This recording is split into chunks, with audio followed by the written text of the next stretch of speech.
नमस्कार मित्रांनो, ज्योतिष आनंद या आपल्या चॅनलमध्ये आपण सर्वांचं मनपूर्वक स्वागत करतो. काल दासनवमी झाली, त्यानिमित्त समर्थ रामदासांना वंदन करून आजच्या एपिसोडची सुरुवात करतो. मागच्या एपिसोडमध्ये आपण बघितलं की कुंडली कशी तयार होते, त्यातले 12 भाव कोणते आहेत, काळपुरुषाची कुंडली म्हणजे काय, राशी किती आहेत, त्यांचा क्रम कसा आहे, त्यांची नावं काय आहेत आणि त्यांची तत्व काय आहेत. अग्नी, पृथ्वी, वायू, जल अशी 4 तत्व आपण बघितली मागच्या एपिसोडमध्ये आणि 30 तत्व या कुंडलीमध्ये कशी अधोरेखित होत आहेत तेही बघितलं. धर्म त्रिकोण, अर्थ त्रिकोण, काम त्रिकोण आणि मोक्ष त्रिकोण. आज आपण राशींच्या स्वभावाबद्दल बोलणार आहे. 3 प्रकारचे स्वभाव शास्त्रकारांनी सांगितलेले आहेत: चर, स्थिर आणि द्विस्वभाव. त्यापैकी तुम्ही स्क्रीनवर बघताय कुंडली 1, 4, 7 आणि 10 या ज्या राशी आहेत या चर स्वभावाच्या आहेत, म्हणजे मेष, कर्क, तुला आणि मकर. त्यानंतर 2, 5, 8, 11 म्हणजे वृषभ, सिंह, वृश्चिक आणि कुंभ या स्थिर तत्वाच्या राशी आहेत स्वभावाच्या.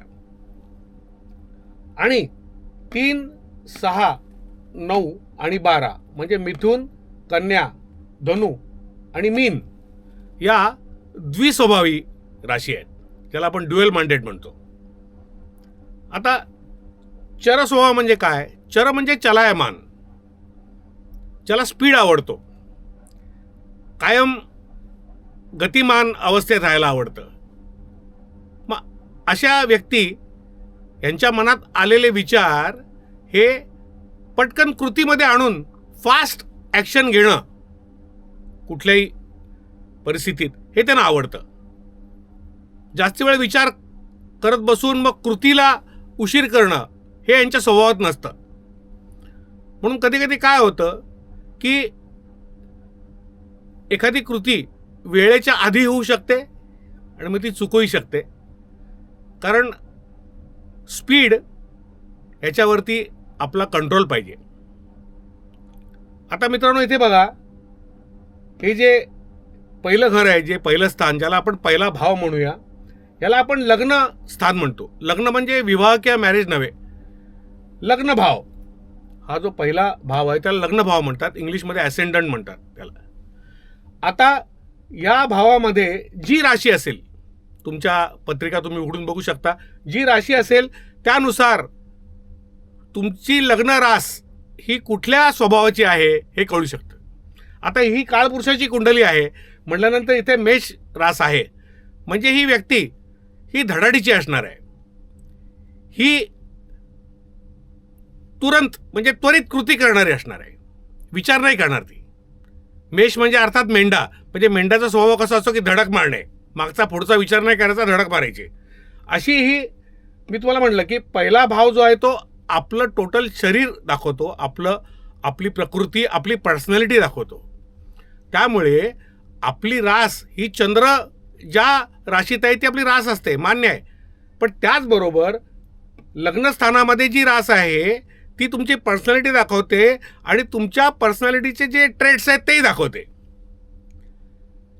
चंद्र मनाचा कारक आहे, त्यामुळे तुमच्या मनाची अवस्था कशी आहे ही तुमची चंद्र रास, ज्याच्यावरनं बारशाच्या वेळी आपलं नाव ठरतं, हे मान्य आहे. पण तुमच्या लग्न राशीमध्ये सुद्धा एक फार मोठं गुपित दडलेलं आहे की तुम्ही व्यक्ती म्हणून कसे असणार आहात. तुम्ही स्लो असणार आहात का तुम्ही ड्युअल माइंडेड असणार आहात, to be or not to be is always a question असे असणार आहात का फास्ट ॲक्शन घेणारे असणार आहात, हे त्यावरनं ठरवू शकतं. तसंच स्थिर स्वभावाच्या राशी 2, 5, 8, 11 या तसं बघायला गेलं तर आपल्या मतावर कायम ठाम असतात. ते एखादा घेतलेला निर्णय सहजासहजी बदलत नाहीत. त्यांना किती जरी फोर्स झाला की तुम्ही तुमचा निर्णय जरा पुनर्विचार करा तरी ते करत नाहीत. मग थोडंसं आपण म्हणू शकतो की बदलते वक्त के साथ चलो अशा टाईपच्या नसतात या. त्या उलट चर स्वभावाच्या राशी आहेत ना, या काळानुसार बदलणाऱ्या असतात, बदल ॲक्सेप्ट करतात. आता मी आपल्या सगळ्यांचं आवडीचं उदाहरण देतो की बाबा माझ्याकडे विवोचा किंवा ओप्पोचा फोन आहे आणि माझा मुलगा मला म्हणतोय की पप्पा आता आयफोन आला आहे, तुम्ही जरा थोडंसं ॲडव्हान्स व्हा ना, एक लेटेस्ट व्हर्जन आली ते आपण घेऊया ना, आपण टेक्नॉलॉजीच्या बरोबर राहूया ना. जर मी ते केलं तर म्हणजे मी चर स्वभावाचा, चर लग्नाच्या राशीचा माणूस आहे असं म्हणायला हरकत नाही.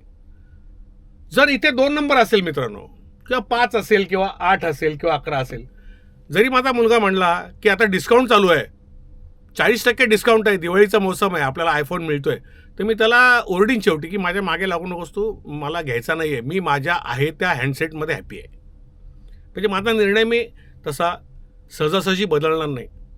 स्थिर आहे मी, पृथ्वीतत्वाचा म्हणजे वेल ग्राउंडेड आहे मी माझा निर्णय नाही बदलणार. तुम्हाला कुठे जायचं आहे ते जा, तो बदल स्वीकारा. अशा स्थिर स्वभावाची मंडळी जनरली बदल ॲक्सेप्ट नाही करत, चेंजेस ॲक्सेप्ट नाही करत, सहजासहजी करत नाहीत. अगदीच जर काही कंपल्शन आलं तर मग ते नाईलाजाने तो बदल त्यांना अंगीकारायला लागतो.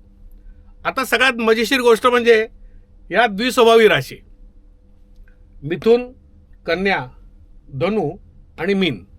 आता याच्यात तुम्ही लक्षात घ्या की मिथुन आणि कन्या या 2 ज्या राशी आहेत या बुधाच्या अंमलाखाली येतात, या बुधाच्या राशी आहेत. आणि धनु आणि मीन या राशी या गुरुच्या अंमलाखाली येतात, या गुरुच्या राशी आहेत. या द्विस्वभावी राशी आहेत, ज्याला ड्युअल मॅन्डेट म्हणतो आपण. यांच्या आयुष्यात मी असं बघितलेलं आहे की संभ्रम कायम असतो. To be or not to be is always a question for them.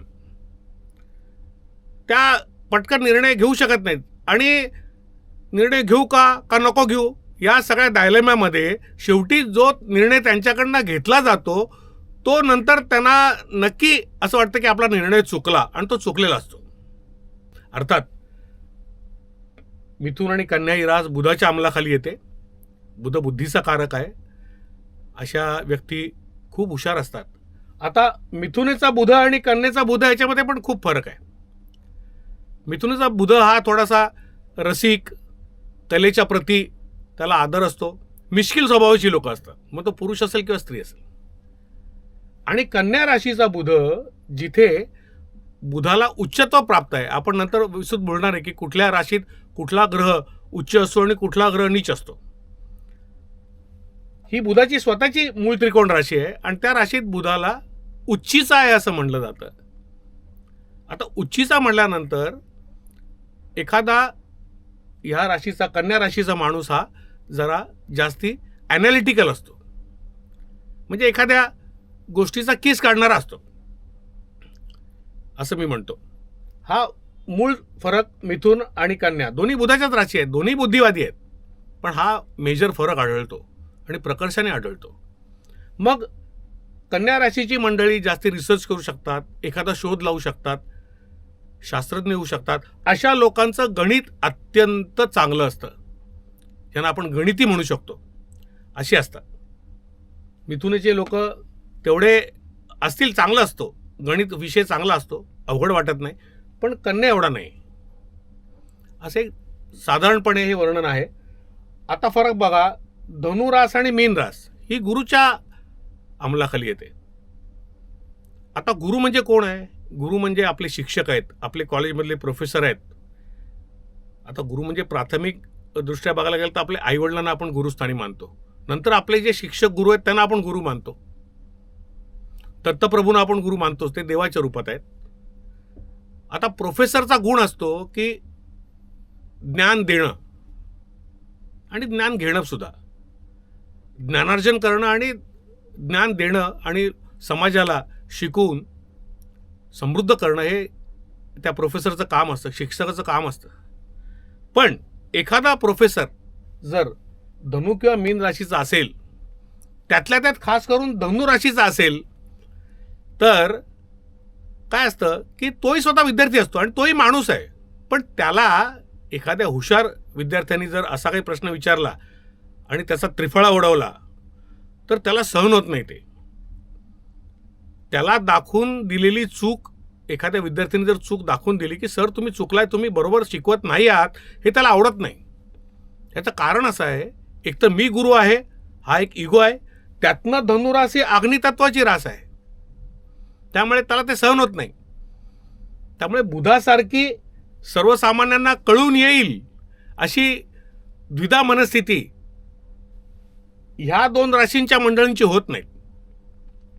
त्यांना आतून कळत असतं की बाबा आपल्याला एखादी गोष्ट येत नाहीये, पण ते न दाखवण्याचं कसब या 2 गुरुप्रधान द्विस्वभावी राशींमध्ये आहे. मीन राशींची मंडळी थोडी सौम्य असतात, कारण ही जलतत्वाची रास आहे मित्रांनो. बघा, तुम्हाला मी मागच्या एपिसोडमध्ये सांगितलं, हे अग्नितत्व आहे आणि हे जलतत्व आहे. जलतत्व थोडं भावूक असतं, सेंटिमेंटल असतं की हो बाबा माझ्याकडनं चूक झाली बाबा. पण धनु राशीची मंडळी म्हणजे तुम्ही सुप्रसिद्ध चित्रपट बघितला असेल 3 इडियट्स, त्यातला वीरू सहस्त्रबुद्धे आहे. शेवटपर्यंत आपली चूक तो मान्य नाही करत, आणि मग फुनसुक वांगडूसारखा रँचो जो असतो तो त्याला सांगतो की तुम्ही चुकलाय सर, मी तुम्हाला तुमच्या शिक्षणाबद्दल माझा काही आक्षेप नाही आहे, पण शिकवतात कसं हे मला तुम्हाला सुचवायचं होतं. पण हा जो काही त्या विद्यार्थ्याकडनं आलेला हा जो एक काय म्हणतात त्यांच्यावर झालेला जो आघात होता, ती धनुराशीची मंडळी ॲक्सेप्ट करत नाहीत शेवटपर्यंत. ॲक्सेप्टन्स त्यांच्याकडे नसतो. जो ॲक्सेप्टन्स मिथुन आणि कन्येमध्ये असतो तो धनु आणि मीनेमध्ये नसतो. कारण मित्रांनो, सूर्य, गुरु आणि मंगळ हे मागच्या एपिसोड मी तुम्हाला सांगितलं मी की हा अग्नित्रिकोण आहे, 1, 5 आणि 9.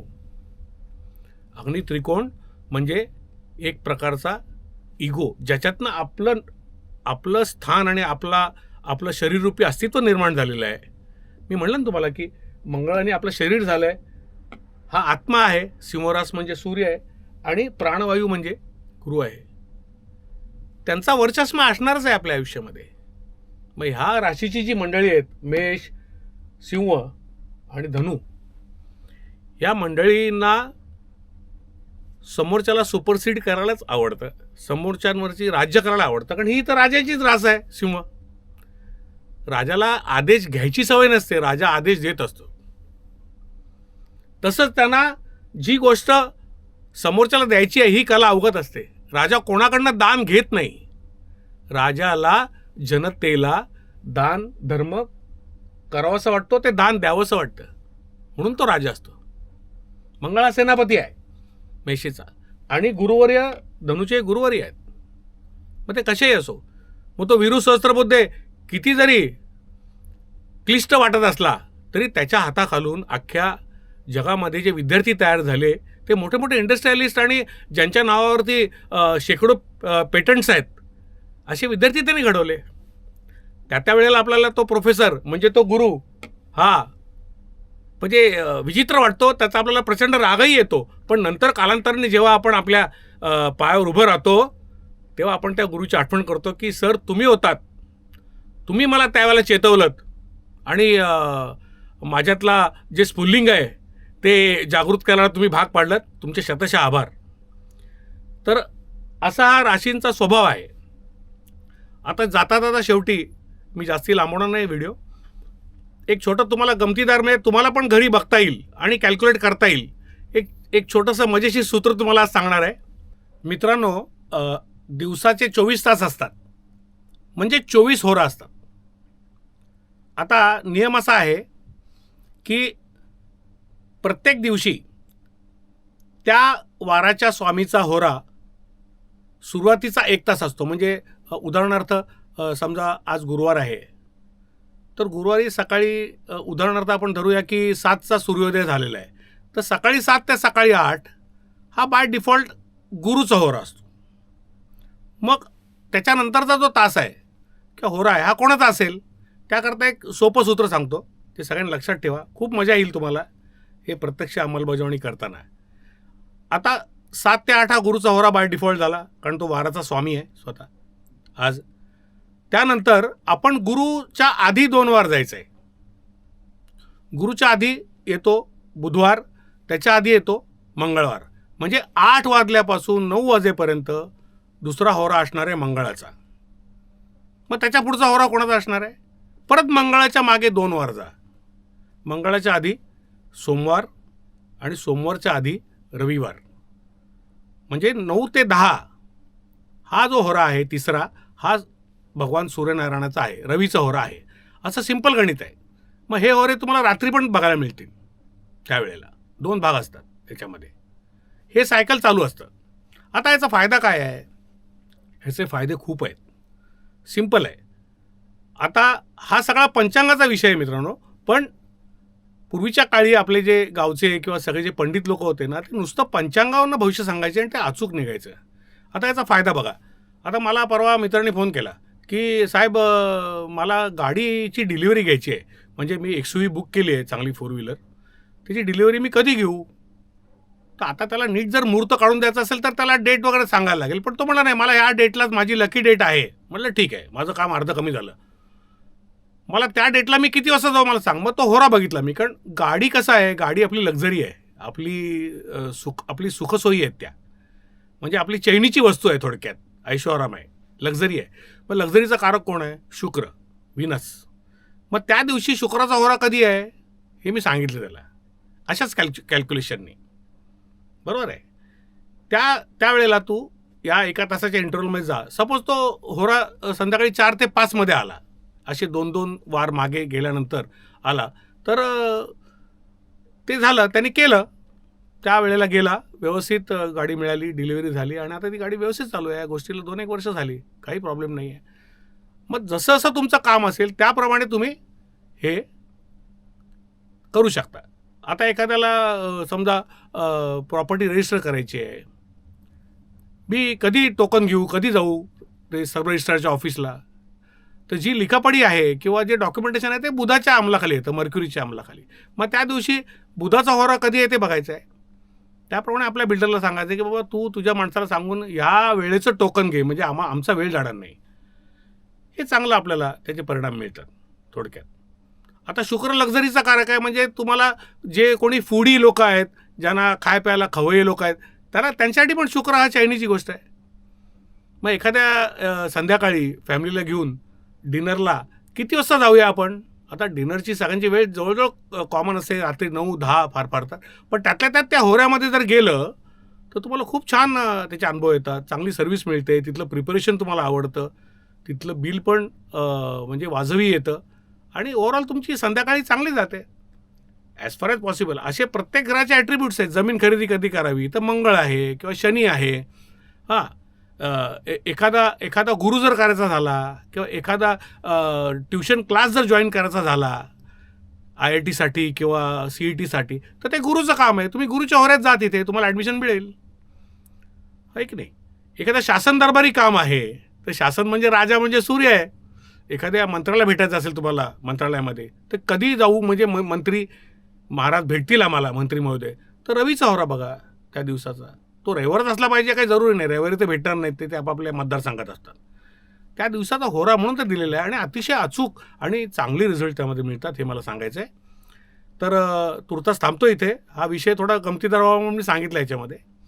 पुढे आपण या सर्व 12 भावांच्या ॲट्रिब्यूट्सबद्दल, त्यांच्या गुणधर्मांबद्दल बोलणार आहे. मोठा विषय आहे तो, मला 2 एपिसोड लागतील बहुतेक, कारण मागे म्हणल्याप्रमाणे प्रत्येक भावाचे 150-200 ॲट्रिब्यूट्स आहेत.